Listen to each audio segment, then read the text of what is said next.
Dopamine is the molecule responsible for driving motivation and the desire to take action toward your goals. But increasing dopamine is not always the answer to achieving long-term, sustainable motivation that results in progressively achieving goals and enjoying the achievement of those goals. In this video, we will share the tools to implement what Andrew Huberman calls dopamine scheduling, meaning how to leverage your dopamine to achieve sustaining motivation that leads to long-term success and joy. Dr. Andrew Huberman is a neurobiology professor at Stanford School of Medicine. He teaches that the way you're leading your life and conceptualizing your goals actually determines whether you will stay motivated to pursue and succeed in achieving those goals. He demystifies dopamine, explaining the fundamental relationship between the release of dopamine and motivation and the connection between dopamine and pain. What is dopamine? Dopamine is responsible for wanting, craving, and narrowing our focus for the things we desire. Dopamine is mainly released in anticipation and craving for a particular thing, and is fundamental in our desire to engage in action. The molecule dopamine is responsible for our sense of motivation and movement. It makes us pursue and create new things. We are largely taught that dopamine is about pleasure and reward, but dopamine can be more accurately defined as the buildup and motivation leading up to the reward. The ventral tegmental area, or VTA, is located deep in the brain and sends dopamine to another structure called the nucleus accumbens. The VTA and nucleus accumbens together are known as the reward pathway. They are responsible for driving the motivation behind every action. The prefrontal cortex, located behind the forehead, works in tandem with the reward pathway and controls when dopamine is released and how much is released. Huberman explains that the prefrontal cortex acts as a brake on the reward pathway. Without the regulation of the prefrontal cortex, we would be purely pleasure-seeking, unable to function and meet our most basic needs with the sole focus of constantly seeking more pleasure. Brain circuitry evolved in this way in order to motivate behaviors toward particular goals, such as finding and drinking water when we're thirsty, and reproducing in order to continue the human species. How does motivation work? Motivation is a two-part process, balancing pleasure and pain. When you anticipate something you desire, a small amount of dopamine is released, such as when you're thinking about your latte as you're waiting in line at the coffee shop. When you reach that thing, or take the first sip of your latte, more dopamine is released. To get an idea of how dopamine levels shift, when eating your favorite meal, dopamine levels go up about 50% above baseline. Caffeine increases dopamine about 30% above baseline. Sex increases dopamine release around 100%. Nicotine increases dopamine around 150%, while cocaine and amphetamines can increase dopamine 1000%. Just thinking about these behaviors and substances can increase the amount of dopamine that is released, to the same degree as actually consuming or partaking in those things. What is the relationship between pleasure and pain? And the way that motivation works generally in the non-addictive setting is that when you anticipate something, a little bit of dopamine is released. And then when you reach that thing, you engage in that thing, the amount of dopamine goes up even further. But as you repeatedly pursue a behavior and you repeatedly engage with a particular thing, let's say you love running or you love chocolate. As you eat a piece of chocolate, believe it or not, it tastes good. And then there's a shift away from activation of dopamine, and there are other chemicals that are released that trigger a low-level sense of pain. When you repeatedly pursue and engage in a behavior, such as your morning coffee or your daily run, as you engage in that behavior or substance, there's a shift away from the activation of dopamine. Other chemicals released to elicit a low-level sense of pain. This pain is not necessarily physical, but psychological pain or the craving for more. Enveloped in your first sip of coffee is the enjoyment and rush of dopamine, blended with the instant craving for more coffee. Dr. Huberman explains that pain or craving is woven into every moment of pleasure.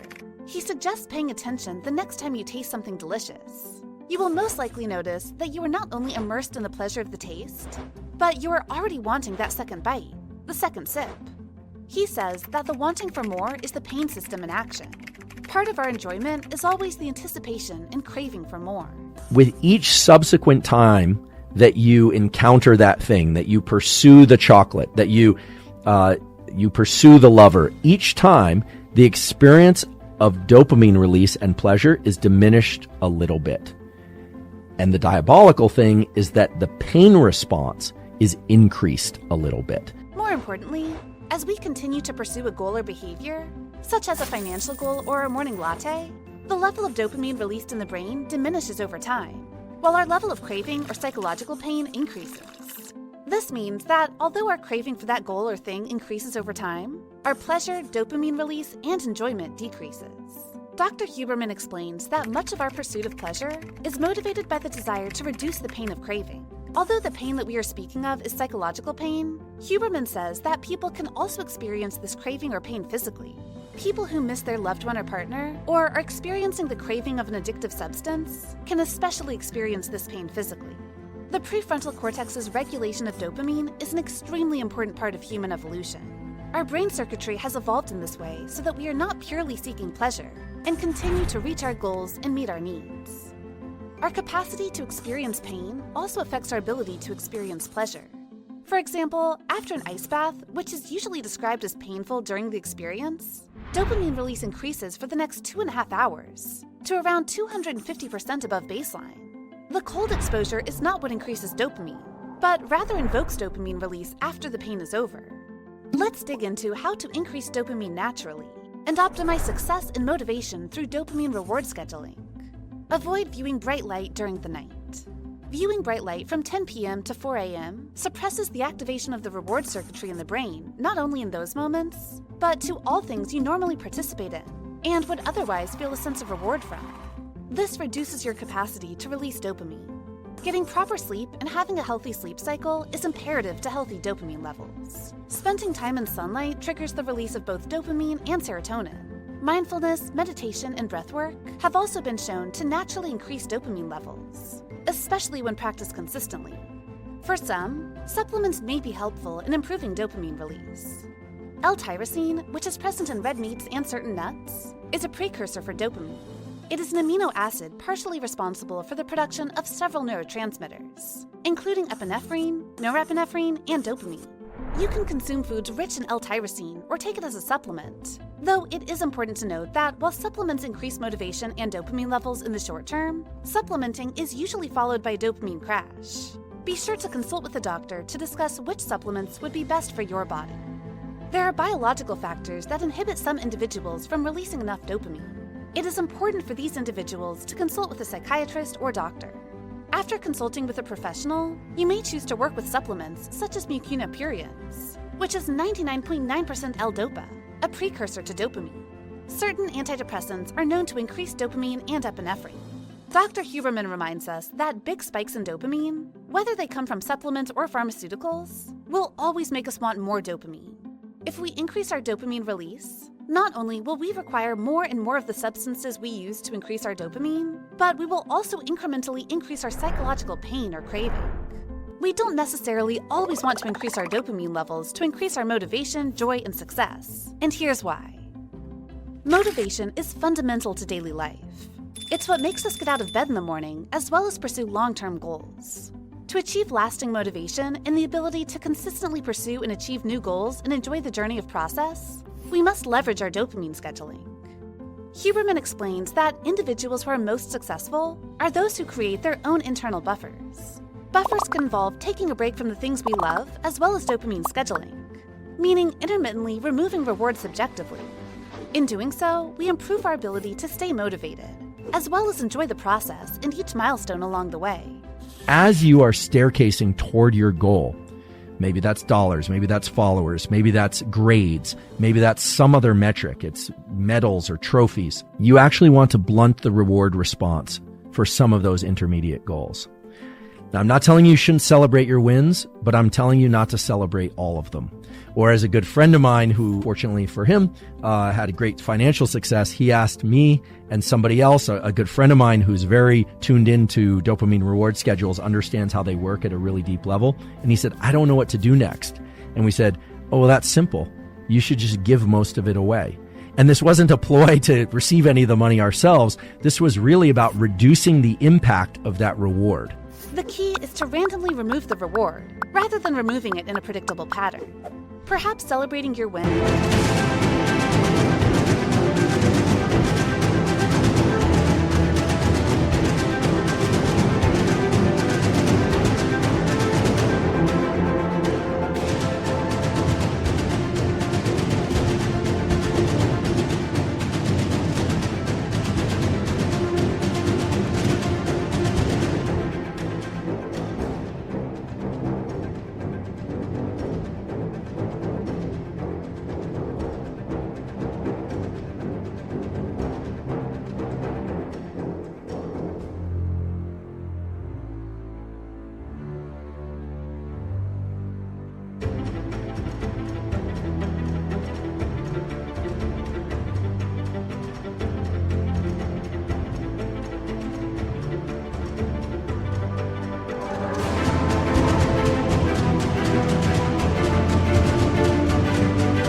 looks like treating yourself to a nice dinner, or sharing with others about your success when you've reached a milestone. Subjectively removing the reward could look like randomly keeping your success private, or not going out to the celebratory dinner.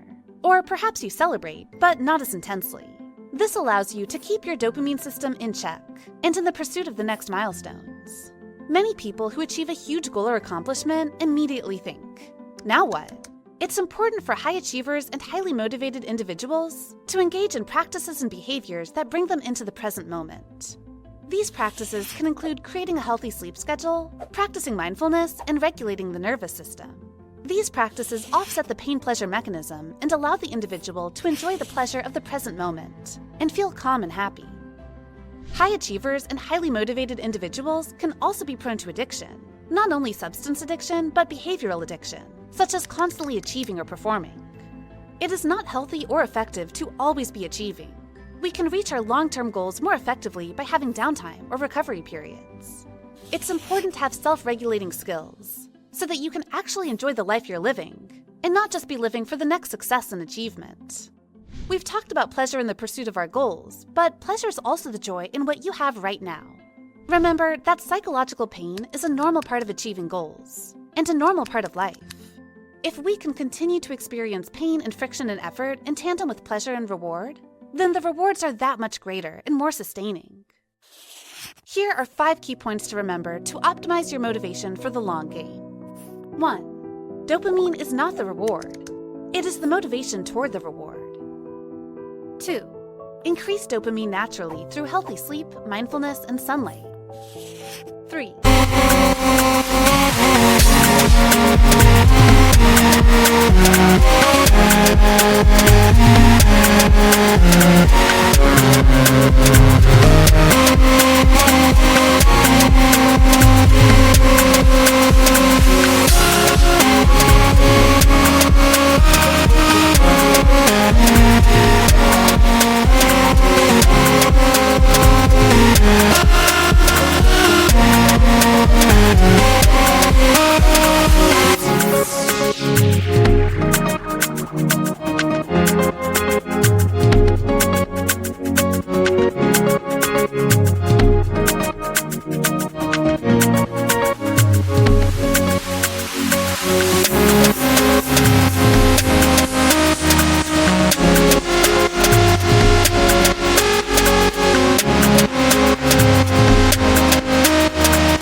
Supplements can naturally increase dopamine levels. But remember that big influxes in dopamine will result in a dopamine crash, as well as an increase in craving. 4. To increase your dopamine threshold with longevity, celebrate your wins, but don't celebrate every win. 5. For high achievers, learn how to self-regulate and be present. To be constantly looking for the next achievement means you will never be able to enjoy those achievements, or enjoy what you have now. Create sustaining practices that support your long-term health and emotional well-being.